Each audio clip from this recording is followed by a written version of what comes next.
Jurassic Island, premier parc dédié aux dinosaures de toute la Caraïbe. Parcourez le parc à la rencontre de dinosaures animés à taille réelle. Au programme, plongez dans l'ère du Jurassique en réalité virtuelle avec la toute nouvelle attraction Jurassic VR.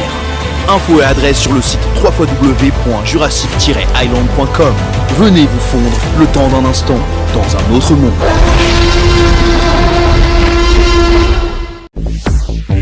Hexagone, actualité. On se trouve à Montpellier pour les 19e assises du centre-ville, une manifestation où on aborde tous les thèmes de la ville, des villes de l'Hexagone comme celle des Outre-mer. Il y a une délégation de Guadeloupe et notamment de la Guyane présente ici, accompagnée par Isabelle Adonis de l'agence Naja Consulting. Évidemment, beaucoup de thèmes sont abordés, je vous le disais, comme la diversité commerciale et artisanale, rafraîchir son centre-ville, utiliser la loi pour préserver la diversité commerciale, encore animer et faire rayonner son centre-ville. Je vous propose de regarder les quelques interviews que nous avons réalisées pour vous avec ces élus qui ont fait le déplacement ici à Montpellier. Sur Montpellier, par exemple, ce que vous sentez, ce que vous disent les commerçants, les habitants. Bonjour à toutes et à tous, bienvenue à toutes et à tous à Montpellier. Vous avez entendu notre maire ce matin et puis un certain nombre de mes collègues. Moi, j'aurais tendance à dire en 2025, enfin, on en parlait quand on a un peu préparé aussi ces tableaux. Mon sentiment aujourd'hui, que je résume de manière un peu laconique, c'est la règle, c'est qu'il n'y en a plus de règles. Et que nous sommes toutes et tous élus locaux, mais aussi élus consulaires, hein, toutes et tous, forcément liés à une adaptation absolument nécessaire. Et que je ne sais pas dire aujourd'hui ce qu'était 2019. On ne sait plus le dire, ce qu'était 2019. Le monde a changé avec le Covid, le ou la Covid, comme vous voulez. Hein, quand il y a des gens qui ont choisi d'autres modes de vie, quand il y a des gens qui ont choisi du télétravail, donc forcément, les habitudes ont changé et certaines choses se sont développées en bien, peut-être parfois en moins bien, mais en tout cas. Et donc aujourd'hui, la question c'est de savoir, oui, comment nous nous adaptons. La vraie question, le vrai mot, c'est adaptation. Et ça nous pose des problèmes aux élus locaux, parce que adaptation, ça veut dire planification quand même, et accessoirement financement. Et donc ça veut dire que en 2025, je pense que les gens cherchent toujours un peu plus de qualité. Ils sont de plus en plus attentifs à leur pouvoir d'achat, c'est une réalité. Hein, donc même en centre-ville, il faut faire attention. Et puis ils sont attentifs. Finalement, quand on parle d'attractivité en 2025, on parle de séduction. Nous devons séduire les gens pour revenir ou revenir sur notre territoire, sur nos territoires, pour qu'ils puissent ensuite, et c'est là aussi un petit distinguo, mais l'attractivité, ça n'est pas l'acte d'achat. Donc nous devons, de développer beaucoup de politiques publiques pour permettre à des gens de venir en espérant qu'ils feront la démarche d'entrer dans un magasin, d'acheter quelque chose, et après on parlera sans doute d'acheter quoi et quel type de magasin. Mais je crois qu'en 2025, les gens sont devenus de plus en plus exigeants. Et ça, c'est certainement un effet post-Covid. Avec le télétravail aussi, évidemment, le télétravail, qui a un impact sur les emplois qu'il y a au centre-ville. En centre-ville de Montpellier, vous avez deux puissances publiques fortes, les services du rectorat, donc l'État, le service d'éducation nationale, et la préfecture de département. Et donc, vous avez aussi des gens qui sont 1 ou 2 journées en télétravail. Quand ils sont en télétravail, ils ne restent pas, ils ne déjeunent pas, ils ne dînent pas, ils ne consomment pas forcément juste à proximité de leur lieu de travail. Ils sont là où ils habitent, dans la ville, ailleurs en ville, ou en périphérie de la ville, quand ils sont dans une commune de la métro. Jean-Luc Porcedo, peut-être dans les changements de comportement que vous observez au niveau national. Bonjour à tous. Alors je suis le seul non élu du plateau, donc je vais faire très attention à ce que je dis. C'est pas grave. Hein. Non, moi, je suis pas élu non plus. Je suis un des directeurs généraux du groupe Next City. Et je pilote dans le groupe particulièrement, on va dire, tout le pôle aménagement, ensemblier urbain, grand projet. Je réfléchissais aux questions qu'on avait dans le fil conducteur sur, on va dire, qu'est-ce qu'il faut pour avoir un centre-ville, retrouver un centre-ville. D'abord, il faut une destination. Et avant la destination, je vais le dire, ça va faire un peu, entre guillemets, bienséance, il faut des élus qui ont envie de retrouver du dynamisme dans les centres-villes. Parce que nous ne sommes que opérateurs urbains, on est des partenaires de la fabrique de la ville. Si ce n'est pas porté par une équipe municipale, par des élus qui ont envie de reconquérir des centres-villes. En fait, nous, on est assez limité dans nos opérations. Normalement, pour reconquérir un cœur de ville, un centre-ville, il faut d'abord des commerces. Donc il faut retrouver un lieu de destination ou un levier de destination, et vous parlez des halles gourmandes, ça se participe souvent à redonner, peut-être que M. le maire de Grasse en parlera, à redonner justement une destination à un secteur de la ville. J'ai écouté avec attention le débat précédent, un secteur de la ville qui a été un peu abandonné au détriment d'autres territoires de la ville, et en particulier les entrées de ville. Autrement News, eh bien, nous nous trouvons à Montpellier pour ces 19e assises nationales du centre-ville, où depuis hier, plusieurs thèmes qui concernent les villes, les communes aussi de la Guadeloupe, des régions d'outre-mer, sont abordés ici. Des thèmes fort intéressants, comme par exemple se déplacer en centre-ville, ou encore rafraîchir son centre-ville. Avec moi, Marie-Agnès, qui est adjointe au maire de la commune de la ville de Sainte-Anne, chargée de l'aménagement un petit peu du territoire, on va le dire comme ça. Alors, d'abord, c'est la première fois que vous venez à ces assises? Absolument, hein, c'est la première fois que j'assiste à ces assises. J'ai eu l'invitation et j'ai demandé à ce que je puisse participer à ces travaux dans la mesure où Sainte-Anne est en chantier, Sainte-Anne est en pleine mutation, et il nous faut pouvoir, par rapport aux injonctions de différentes lois qui sont imposées aux collectivités, de pouvoir nous juger, nous positionner par rapport à notre vision du territoire, et aussi avoir de l'expertise et de l'ingénierie pour mieux corriger les trajectoires et avancer sur la construction et l'amélioration du cadre de vie de la ville, malgré les enjeux que nous avons, tenant compte des enjeux que nous avons. Alors, c'est vrai que ces assises se tiennent chaque année. Est-ce que vous avez retenu quelques idées qui pourraient s'installer un jour à Sainte-Anne? Retenir quelques idées, au contraire, c'est surtout se positionner. Moi, je suis à la recherche d'éléments tant au niveau des lois, de l'innovation, qui nous permettent de nous positionner, à savoir où nous en sommes, quel chemin qu'on doit parcourir et comment mieux réfléchir notre territoire. Donc, moi, j'ai assisté à des ateliers très riches, très denses en termes d'expertise, qui nous permet aussi, dans un premier temps, de voir l'évolution de la société, où le cœur de ville, le centre-ville, de plus en plus, les Français sont attachés à leur centre-ville, la nécessité de pouvoir redynamiser les centres-villes, parce qu'on a connu l'ouverture dans les périphéries, mais actuellement, par rapport à la loi climat-résilience qui s'impose à tout aménageur et toute collectivité, il nous faut pouvoir trouver le chemin, pas forcément calquer ce qui se fait ailleurs, mais trouver le chemin et surtout les financements et l'ingénierie et la réflexion, profiter du travail des autres pour pouvoir se positionner, à savoir où nous sommes, où on veut aller et comment on doit faire. Évidemment, si on veut évoluer dans ce sens, il faut des moyens financiers. Je sais que aujourd'hui, c'est toujours très compliqué, très difficile, mais il faut y aller quand même. Il faut aborder le sujet et trouver ces sources de financement. D'où la nécessité de participer à ces rencontres, parce que c'est vrai que l'État, au fur et à mesure, les finances des collectivités diminuent. On nous demande, nos concitoyens, la population est en attente de grandes réalisations, de grandes transformations, mais aussi les besoins, surtout les besoins humains, les besoins en équipement évoluent, et il nous faut pouvoir porter réponse. Ces assises surtout aussi permettent de comprendre l'articulation des différents outils qui existent, les fonds qui existent, pour pouvoir aller les chercher, accompagner surtout aussi nos cadres dans la recherche ou dans la recherche de performance financière pour la ville, parce que c'est vrai que l'impôt est un outil, mais n'est pas que ça, et il faut, à travers toutes les expériences, nous sommes qu'à la deuxième journée, et je pense que demain encore on va pouvoir récupérer d'autres informations et partages d'expériences. Il y a des manières habiles pour pouvoir travailler sur un rapport gagnant-gagnant entre les acteurs qui sont des investisseurs, les collectivités, mais aussi permettre à la population de trouver son compte. Visiblement, vous êtes satisfait déjà de la première journée, ce qui veut dire que vous allez certainement revenir. Et en tout cas, une délégation reviendra l'année prochaine.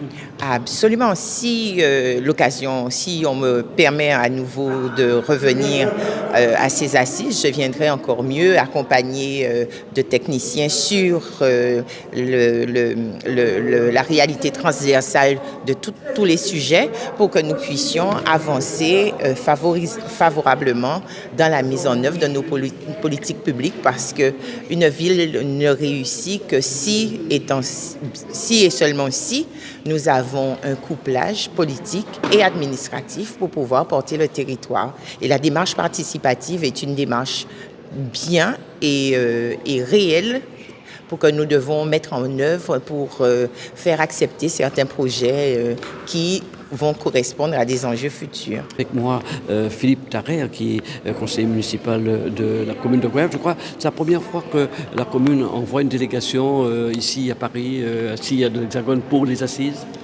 Oui, effectivement, c'est la première fois, mais ça a été un choix calculé du maire Ferdi Luisi, parce que cette année, Madame Nagaman et moi-même, Philippe Tarrer, nous sommes en charge de la dynamisation économique. Tout ce qui est en matière économique, le maire nous a demandé de faire rayonner le territoire. Et c'est pour ceci que nous sommes ici à Montpellier, de façon à prendre les idées, à pouvoir les transférer ensuite sur notre territoire, mais on dit bien transférer, mais à l'échelle de notre territoire, il va falloir qu'il y ait une adaptation. Donc aujourd'hui, effectivement, donc je suis là avec ma collègue, comme je dis, ça nous a permis d'écouter, d'échanger. Et on a parlé beaucoup de la piétonisation des centres-villes, mais qui ne me paraît pas forcément adaptée à notre situation de Goyave. Donc il s'agit pour nous, effectivement, de continuer à travailler, de réfléchir, de dynamiser. Mais ce qui nous importe aujourd'hui particulièrement, c'est notre commerce. Comment faire pour que le commerce puisse être dynamisé?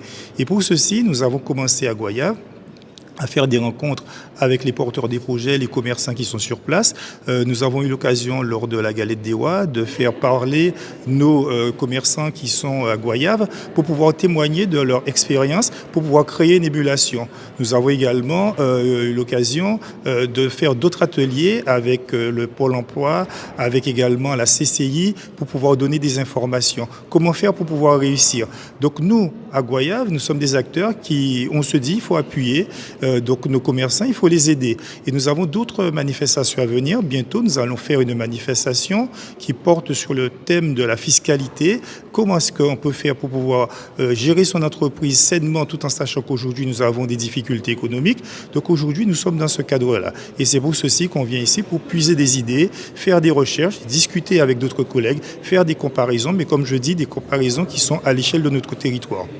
C'est important pour une commune, autrement dit, de venir à ces assises. Des dizaines, des centaines d'idées peuvent être enregistrées, peut-être pour adapter. On ne pourra pas évidemment les adapter toutes, mais peut-être prendre quelques petites idées par-ci, par-là pour la commune. Voilà, pour la commune, ce qui nous a paru assez intéressant par rapport aux ateliers que nous avons travaillés, c'est qu'on s'est rendu compte que, et ce sont peut-être les erreurs à ne pas commettre, c'est que lorsque nous faisons des parcs qui sont fermés avec des bancs, ça peut faire que le parc est détourné de son utilisation. Aujourd'hui, nous avons appris que lorsque c'est un espace ouvert, avec pas des bancs, mais des rangées de béton où les gens peuvent s'asseoir, ça permet d'être beaucoup plus convivial, beaucoup plus vivant. Donc si nous n'étions pas là aujourd'hui, peut-être que cette idée-là, on ne l'aurait pas eue. Et ce qui paraît une idée qui est exportable sur notre territoire. Parce que nous avons un projet également au niveau de la ville de Goyave qui consiste soit à rénover ou à construire l'hôtel de ville. Et nous avons un terrain qui est en face de la mairie. Ça nous permettra peut-être de végétaliser le terrain. Ça nous permettra de pouvoir faire peut-être un espace d'échange. Bien évidemment, nous avons aussi commencé une consultation. Donc c'est pour ça que j'allais dire bien évidemment, en fonction de ce que nous allons ressortir de cette consultation, nous avons peut-être la possibilité, on aura cette possibilité d'aménager un parc qui sera un peu par rapport à ce que nous avons vu, on va faire une adaptation. Comment faire rayonner son centre-ville? Peut-être on peut justement, oui, vous pouvez passer le micro à Cécile L pour Avignon et ensuite Emmanuel Gazelle pour Millau sur ce que vous avez fait, Madame L, par exemple, depuis 2014, je crois, à Avignon. Alors pas tout, évidemment, mais les principales réussites, on va dire, les bonnes pratiques de transformation qui ont porté leurs fruits en termes de rayonnement, d'attractivité pour le centre-ville. On est parti, oui, dans l'idée de la nécessité d'apaiser le centre-ville d'Avignon, qui est quand même un centre historique avec plutôt des petites ruelles, etc. Donc pas forcément adapté quand même à une surcirculation automobile. Et c'était un centre-ville qui restait assez facilement accessible, on va dire, à la voiture, et pas forcément pour s'y arrêter en plus. Donc il pouvait à la limite être perçu, y compris comme raccourci pour aller à un point A à un point B au sein de la ville. Et donc l'idée qu'on a eue, c'est d'apaiser ce centre-ville, mais aussi en le requalifiant. C'est-à-dire, depuis ce matin, ce qu'on dit aussi, c'est pour recréer de l'attractivité dans un centre-ville, il faut reconvaincre en fait les habitants de la ville, de l'agglo et les visiteurs qui vont vivre une expérience qui va être agréable et dont ils vont se souvenir, et surtout qui ne va pas correspondre à ce qu'ils peuvent vivre ailleurs, et y compris par exemple dans des centres commerciaux. Et donc du coup on a recréé des places piétonnes qui avant étaient dévolues à du parking, un peu sur l'exemple qu'on a vu ce matin aussi sur Montpellier. Et en tout, en une dizaine d'années, on a fait 5 grosses opérations de requalification urbaine, à la fois de rues et de places, spécifiquement dans le centre historique d'Avignon. Et donc je pense que ça a quand même complètement transformé la physionomie, on va dire, de ce centre-ville. Alors c'est vrai ce matin il était évoqué aussi comment on arrive à convaincre, parce que quand on change les habitudes, c'est jamais simple. Moi ce que je retiens, c'est la première opération qu'on a faite, j'ai été élue en 2014, elle a été enclenchée en 2015 et elle a été inaugurée en 2017 et elle nous a servi de démonstrateur en fait. Parce qu'après, en fait, une fois qu'on l'a fait, une fois qu'on a produit la place piétonne qu'on avait envie de produire, avec maintenant 2 établissements de type café-restaurant qui ont des terrasses, qui animent du coup cette place, où elle est devenue un lieu de convivialité, avec une rue aussi qui connaissait 20% de vacances commerciales et qui aujourd'hui a 0% de vacances commerciales. Cette première opération, elle a été démonstratrice de ce qu'on avait envie d'impulser, de ce qu'on avait envie de faire. Et elle a trouvé adhésion à la fois des riverains habitants, mais aussi des commerçants qui s'y trouvent. Et du coup, après, c'est eux qui ont été les meilleurs ambassadeurs, nos meilleurs ambassadeurs, sur ce qu'on a eu envie d'enclencher dans d'autres parties du centre historique d'Avignon. Ça permet d'avoir un regard différent, parfois, sur le patrimoine, sur la place Saint-Didier. Oui, là, c'était la place Saint-Didier, effectivement, parce qu'à Avignon, comme je le disais ce matin, évidemment, on pense toujours Palais des Papes, Pont d'Avignon, mais nous, on a un centre historique où il y a plein de merveilles patrimoniales. Il suffit juste de lever la tête. Mais quand, justement, il faut que vous fassiez attention à une circulation, ou des voitures qui sont en stationnement, qui sortent de leur place, etc., vous cheminez pas tranquillement, alors que là aussi, le fait d'apaiser et de piétoniser, vous reprenez plaisir à cheminer, et du coup, vous regardez un peu en l'air ce qui se passe, et vous redécouvrez une église comme l'église Saint-Didier, ou même aussi une livrée cardinaliste, comme il peut y avoir en proximité immédiate de cette place. On a avec nous Victoire Betcourt qui vient de la ville de Basse-Terre, manager au centre-ville, venu sans doute pour la première fois à ces 19e assises qui se tiennent depuis hier ici à Montpellier. Alors d'abord vos impressions, c'est une première pour vous? Oui, c'est une première. Aujourd'hui, la ville de Basse-Terre est dans une démarche de redynamisation et revitalisation de la ville. Donc on a trouvé pertinent de pouvoir faire le manager de centre-ville, participer aux assises du centre-ville en mouvement. Alors, beaucoup de thèmes ont été abordés depuis hier ici. Est-ce qu'il y a un thème qui vous a particulièrement touché pour la ville de Basse-Terre ? Alors, il y a eu beaucoup de thèmes, le stationnement, la mobilité, également l'attractivité commerciale, et ça rejoint parfaitement les enjeux de la ville de Basse-Terre. Le stationnement, alors, parce que je sais que sur Basse-Terre, il y a toujours de gros problèmes de stationnement, et vous avez retenu quelque chose qui pourrait être utile au niveau de la ville de Basse-Terre? Alors aujourd'hui, le fait d'assister aux assises, je me rends compte qu'on n'est pas les seuls à avoir ce genre de problématiques, mais finalement, même en France hexagonale, plusieurs régions retrouvent les mêmes problématiques finalement que la ville de Basse-Terre. Donc là, on a les outils que eux, en fait, ils ont aujourd'hui exploités pour pouvoir améliorer le stationnement, et là, je repars avec effectivement des idées pour peaufiner et travailler plus amplement sur le sujet. Il fait question de rafraîchir le centre-ville. Basse-Terre, ça peut intéresser la ville de Basse-Terre? Oui, alors on est là pour ça. On est venu, là, je suis là pour pouvoir, on va dire, écouter et également récolter tout ce qu'il faut pour pouvoir aujourd'hui l'adapter à notre centre-ville. Et comme je l'ai dit, on n'est pas les seuls à avoir le même genre de difficultés. Donc là, on est là pour pouvoir peaufiner ce qu'on sait déjà, parce que finalement, on a déjà des solutions en interne, et là, c'est les appliquer. Ça a l'air de vous réjouir de savoir que vous n'êtes pas seul. Exactement, oui. C'est toujours, on se réconforte quand même de savoir qu'on n'est pas les seuls à être dans une problématique. Comme on est sur notre territoire, on a l'impression qu'à chaque fois, tout est toujours très grave. Et finalement, quand on va à l'extérieur, on se rend compte qu'il y a des régions, même si on est en France hexagonale, mais certaines régions rencontrent les mêmes difficultés que nous sur le territoire guadeloupéen. Donc oui, c'est bien de savoir que finalement, c'est une réflexion à mener, c'est une réflexion qu'on mène toujours et qu'il y a des solutions à trouver. Alors, l'année dernière, ils avaient abordé ce fameux problème que les habitants puissent retrouver leur lieu de promenade. Est-ce que c'est le cas de Basse-Terre, que des habitants de Basse-Terre, de Basse-Terrien puissent aller se promener sur des lieux précis? Est-ce que ça revient un peu comme auparavant? Ce qui est important, je pense, à retenir aujourd'hui, c'est qu'il faut concerter la population, et on est vraiment dans cette démarche. On est dans cette démarche où on est à l'écoute de la population, il y a le manager de centre-ville, il y a la volonté politique du maire, et là l'idée c'est de s'unir, de mutualiser nos forces et de créer la stratégie adaptée pour la ville de Basse-Terre. Bon, après 2 jours ici, on va dire dans 4 années, vous allez prendre des idées, on va peut-être pas reconnaître la ville de Basse-Terre. L'idée, c'est de s'améliorer. L'idée, c'est de continuer à être dans notre rythme de redynamisation, revalorisation, de rester actrice finalement de proximité pour nos commerçants. Et donc oui, l'idée, c'est d'évoluer. Donc idéalement, dans quelques temps, on verra une Basse-Terre en fait toute, on va dire, refaite avec un dynamisme hors norme. Voilà, nous sommes toujours ici à Montpellier pour cette 19e assise du centre-ville. Avec moi, Pierre Porlon, qui ne rate jamais une édition. Il est là pour le CAP, la communauté d'agglo du Nord Grande-Terre en Guadeloupe. Alors évidemment, comme chaque année, Pierre, beaucoup de thèmes sont abordés. Et cette année, quelles sont les idées nouvelles? Quel thème qui a retenu votre attention depuis le début de ces assises? En fait, c'est toujours les mêmes thèmes, presque, parce que c'est la préoccupation des élus qui ont créé les assises du centre-ville. C'est en fait dynamiser les centres-villes, empêcher que les centres-villes meurent, aménager les centres-villes, créer des espaces de fraîcheur et créer des espaces de vie où les gens peuvent s'asseoir sous des arbres, etc. En fait, c'est une préoccupation, et surtout en ce moment avec le dérèglement climatique, on est très, très à cheval en ce moment sur la manière de faire en sorte que la ville ne meure pas, elle continue à vivre, mais que les gens puissent vivre convenablement dans les rues et dans les centres-villes.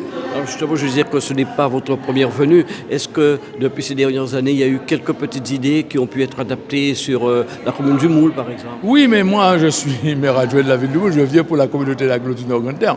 Mais on a déjà adapté, parce que ne serait-ce que le travail que nous avons fait sous le territoire de la ville du Moule, le centre-ville du Moule, avec la place centrale où on a mis des îlots de fraîcheur, avec des bancs tout autour des arbres. C'est connu d'ailleurs, c'est une des places en Guadeloupe où il y a du monde 24 heures sur 24. Même en plein soleil, vous arrivez à trouver un peu d'ombre. En fait, là, ce sont des occasions où les élus et les techniciens arrivent à échanger, et il y a aussi des professionnels qui viennent, des gens qui aménagent les villes. Donc c'est un bouillonnement d'informations, et on rencontre, en dehors des grandes messes, on se rencontre, on parle entre nous, on échange. Même en Guadeloupe, parfois, la plupart des fois, les élus ne se rencontrent pas. Et n'ont pas ils n'ont pas le courage ou bien le temps d'aller rencontrer d'autres collègues de d'autres communes. Et là, en ce moment, comme ça, on se rencontre, on prend des rendez-vous, et après, on crée une dynamique nouvelle. Alors pourquoi cette idée aujourd'hui de vouloir, on a beaucoup parlé de ça, de redynamiser les villes, les communes? Mais c'est normal, parce que les centres-bourgs, en fait, c'est comme je l'ai appris aujourd'hui d'ailleurs, en fait, cette année-ci, parce qu'en fait, c'est quelque chose de très européen, les centres-bourgs. Dans des autres pays comme l'Amérique, effectivement, si vous allez à New York, il n'y a pas de centre-bourg. Tandis qu'en métropole, il y a cette règle de centre-bourg, que ce soit en Italie, que ce soit en Belgique. Lorsque vous allez arriver dans les villages, on vous dit, on remet l'église au centre du... Il faut aller chercher l'église pour savoir où, lorsque vous êtes au centre-bourg. Il faut changer la mairie. Mais c'est une tradition européenne qui est chez nous aussi. Donc, et même malgré tout, c'est vrai que les citoyens mouliens ou de Guayave ou de Petit-Bourg sont attachés à leur centre-bourg. Parce que c'est un lieu qui est commun à tous. Vous êtes de Grandfond, vous êtes de Malesco, vous êtes de Sainte-Marguerite à Moule. Mais ce qui vous est commun, c'est le centre-bourg. Merci. Sur Emmanuel Guessel, peut-être en termes de transformation de l'espace public, ce qui a été fait à Millau, en quelques mots. Bonsoir. On a essayé de faire converger l'ensemble des politiques menées vers le centre-ville. Donc, en premier lieu desquelles, parce que je suis sur une échelle de ville un peu différente des collègues de la table ronde, 22 000 habitants seulement à Millau, sous-préfecture de l'Aveyron, donc un territoire extrêmement rural. Donc, pour faire revenir des commerces en centre-ville, on a décidé d'abord de travailler sur le retour d'habitants en centre-ville et qui vont choisir de vivre en centre-ville pour ramener de la mixité. Et donc, c'est beaucoup d'opérations de rénovation de l'habitat, des déconstructions, des démolitions. On a un centre-ville médiéval, donc il a fallu aérer. Il y a des opérations sur des friches qui sont encore actuellement en cours. Donc, premier élément, c'est ramener des habitants qui vont créer du flux, créer de l'activité. Ensuite, l'amélioration des espaces publics, bien entendu, ça a été dit, pour que l'expérience centre-ville soit une expérience agréable, réussie. Et puis également beaucoup de co-construction. Et il y a un film derrière vous qui passe, alors je ne sais pas s'il y avait ça, c'est peut-être le sujet un peu d'après, mais en fait, c'était pour illustrer, parce que là, on n'est pas tout à fait en centre-ville, comme vous pouvez le voir. Voilà. Mais c'est plutôt parce que l'un des axes en effet, très c'était sur le sport voilà, nature peut-être. C'est ça, c'est sur le sport nature. Ouais. En fait, c'était pour dire comment les grands espaces qui entourent la ville sont aussi un atout pour le centre-ville, en fait. News Radio à site outremernews.fr. On radio avait Info Guadeloupe, Martinique, Guyane, Réunion, Mayotte et surtout musique pour tout le monde. Attention.